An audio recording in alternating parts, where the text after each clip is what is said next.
En 1938, una discusión por dinero entre hermanos terminó manchada de sangre. Uno de ellos cobró la deuda a como diera lugar. Esta es la historia de ambición y muerte en la familia González Villarreal.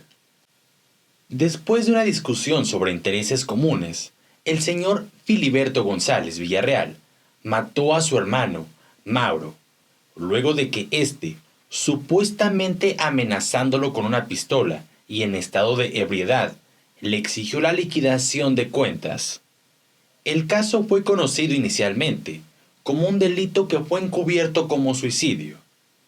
No obstante, las investigaciones que la Policía Metropolitana llevó a cabo condujeron a esclarecer la verdad de los sucesos, y por tal motivo, se procedió a capturar algunos días después al responsable, quien según se dijo inicialmente, otorgó su plena confesión. Desde que se cometió el crimen hasta la captura del presunto homicida, el caso se mantuvo con bajo perfil. Casi no tuvo resonancia, principalmente porque ocurrió en un lugar alejado del ajetreo citadino. Sin embargo, el tremendo drama fue quedando al descubierto mediante las averiguaciones realizadas por la jefatura de policía, hasta que finalmente condujeron a la captura del señor Filiberto como presunto asesino de su hermano Mauro, hecho que se registró el 9 de abril de 1938 en el pueblo de Tepatepec del estado de Hidalgo. El jefe de las comisiones de seguridad, el señor Torres, y el comandante López Hernández, secundados por detectives, obtuvieron algunos informes que denunciaron el caso, por lo que desde luego se dieron a la tarea de buscar a un tercer hermano, llamado Carlos, quien, apenado por el drama en que le tocó figurar como testigo, se resolvió a hacer una confesión del hecho. Con anterioridad, ya habían surgido algunos disgustos entre Mauro y Filiberto, porque aquel se quejaba de que no se le habían rendido cuentas de los negocios y menos se le había hecho entrega de las utilidades que se hacían ascender a más de 40,000 pesos. Filiberto pasaba cierta renta a sus hermanos, pero nunca les dijo cuánto era lo que daban de ganancia los negocios familiares. Filiberto se convirtió en el albacea, por llamarlo de algún modo, tras el fallecimiento de sus padres, siendo el mayor, y seguramente a quien consideraron más apto para tal encomienda. Sus padres nunca imaginaron lo que aquella decisión implicaría para los tres, ya que cada uno tenía un temperamento diferente. Filiberto era calculador, controlador, frío y seco.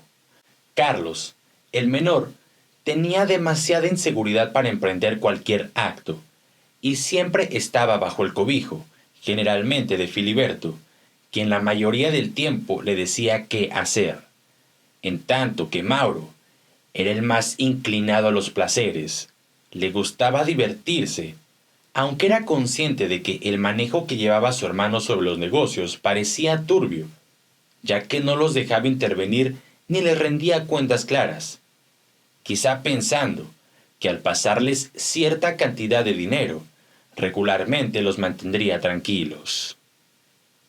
El día de los hechos, según lo que dijo Carlos, estaban los tres en el despacho del negocio de forrajes que existía en aquel lugar. Mauro reclamó airadamente a Filiberto en tono violento que le entregara un camión y el dinero, pues que, según parecía, trataba de independizarse en los negocios. Mauro se sentía cansado de ver cómo Filiberto al frente de la empresa parecía estar llevándola a la ruina.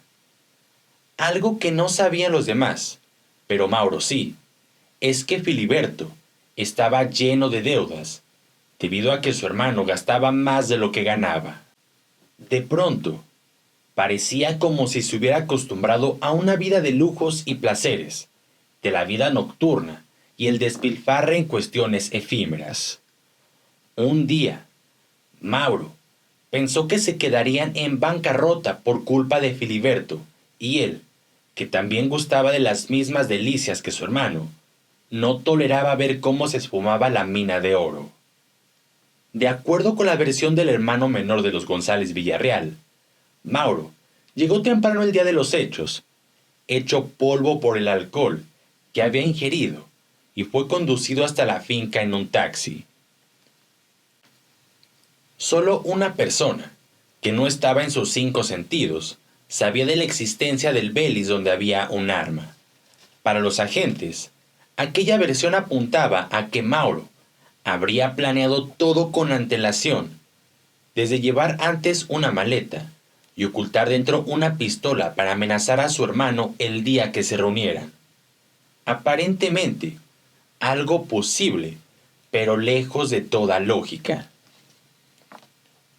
Si el plan de Mauro hubiera sido matar o amenazar a su hermano, el estado etílico no era propicio, y seguramente él lo sabría, pues para ciertas labores hay que mantenerse sobrio, aunque después venga el arrepentimiento de no haberse tomado tan solo un trago para calmar los nervios. Entonces, Filiberto, quien permanecía tranquilo del otro lado de la habitación, al verse amenazado, saltó del asiento que ocupaba y se abalanzó sobre Mauro. Fue en ese momento de tensión cuando se entabló un forcejeo encarnizado, al cabo del cual Filiberto logró voltear el arma a su hermano y se escuchó un disparo que hizo enmudecer todo alrededor. Al ver que Mauro caía muerto sobre el frío piso de la finca, Filiberto, dirigiéndose a Carlos, lo interrogó con ojos desorbitados. ¿Y ahora qué hago? Tan solo pasaron unos segundos, quizá un par de minutos, y todavía medio aturdido por lo que acababa de ocurrir, pensó en que ya no tendría que rendirle cuentas. Después espabiló, echó una última mirada a su hermano muerto, la sangre, el olor a pólvora, y decidió huir del pueblo. Sin embargo, regresó luego de aproximadamente unos 45 minutos. Al parecer, se había ido a toda velocidad a otra zona, que era conocida como Progreso, donde fue a buscar a una persona de su entera confianza, y regresó a la finca en compañía de un amigo de apellido Pérez. Luego, quizá ya con la mente fría y los nervios sosegados por completo, el propio Filiberto comisionó a un mozo para que se diera prisa en llamar a las autoridades.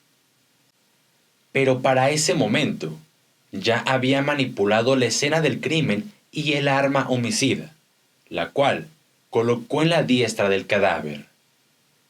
Al regresar el mozo, le dijo a Filiberto que las autoridades le dijeron que no había en ese momento alguien que pudiera atender el llamado, pero que a la brevedad irían a validar los hechos. Todo fue propicio para encubrir las circunstancias en que había fallecido su hermano.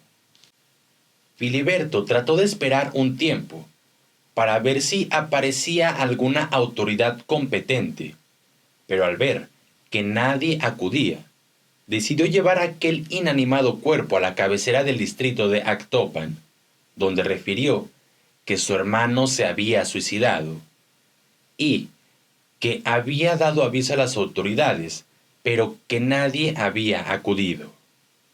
Filiberto contaba que como parte de lo referido, era completamente cierto.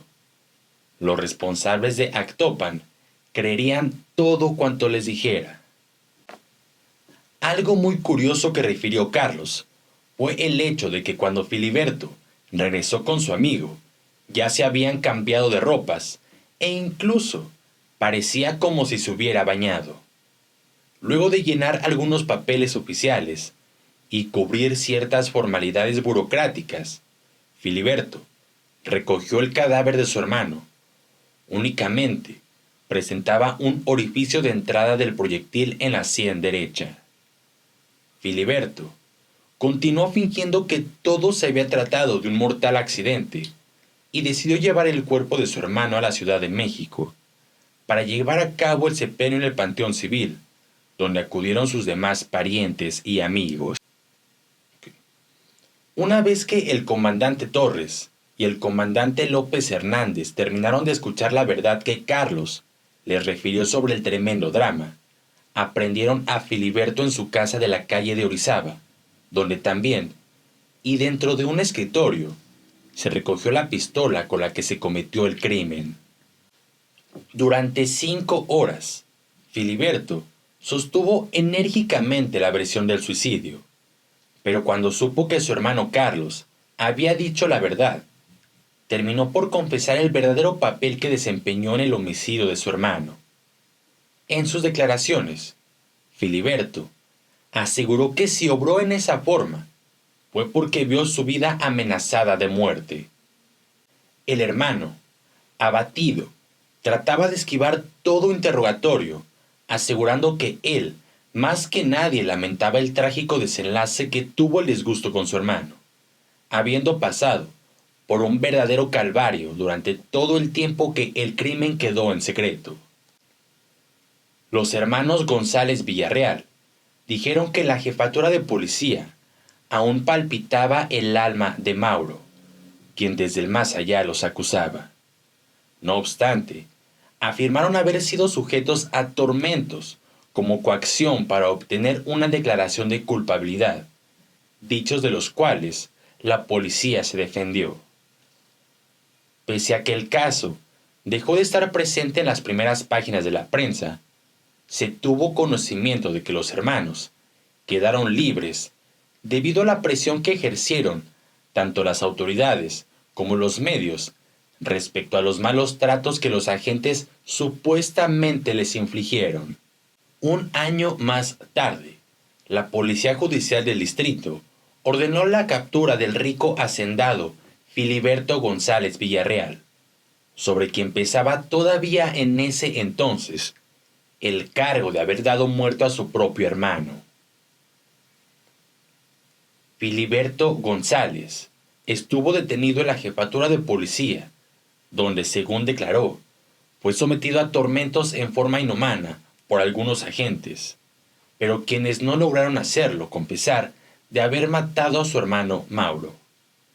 Villarreal finalmente fue puesto en libertad por las autoridades penales del estado de Hidalgo, que lo reclamó la jefatura de policía de esta capital, pero fue recapturado para que respondiera por el delito de homicidio en contra de su hermano ante las autoridades de la Procuraduría General del Distrito. Una voz, en el fondo de su mente, le recordaba constantemente que el crimen se paga con la cárcel.